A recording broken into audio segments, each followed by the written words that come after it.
BRS के कारगुजार सदर के तारक रामाराव ने कहा कि श्रीकांताचारी की खिदमत और उनकी कुर्बानी को तेलंगाना के अवाम कभी फरामोश नहीं करेंगे।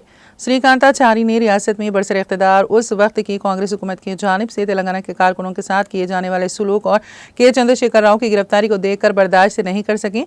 KTR की गिरफ्तारी और कारकुनों के साथ किए जाने वाले रवैये से दिल बर्दाश्त होकर श्रीकांताचारी ने खुद को आग लगा ली थी, जिसके नतीजे में वो शहीद हो गए। उन्होंने कहा कि उनकी कुर्बानी ने तेलंगाना तहरीक को परवान चढ़ाया। श्रीकांताचारी की बरसी के मौके पर सोशल मीडिया प्लेटफॉर्म एक्स पर KTR ने श्रीकांताचारी को खिराज अकीदत पेश किया। उन्होंने कहा कि तेलंगाना के अवाम श्रीकांताचारी की कुर्बानी को कभी फरामोश नहीं करेंगे। श्रीकांताचारी जो तेलंगाना के कारकुनों के खिलाफ उस वक्त की कांग्रेस हुकूमत के जरिए KTR की गिरफ्तारी और को देखकर बर्दाश्त ना कर सके। श्रीकांताचारी की कुर्बानी से तेलंगाना तहरीक को तक़वियत दी। श्रीकांताचारी को उनकी बरसी पर खिराज अकीदत। जौहर श्रीकांताचारी, जय तेलंगाना।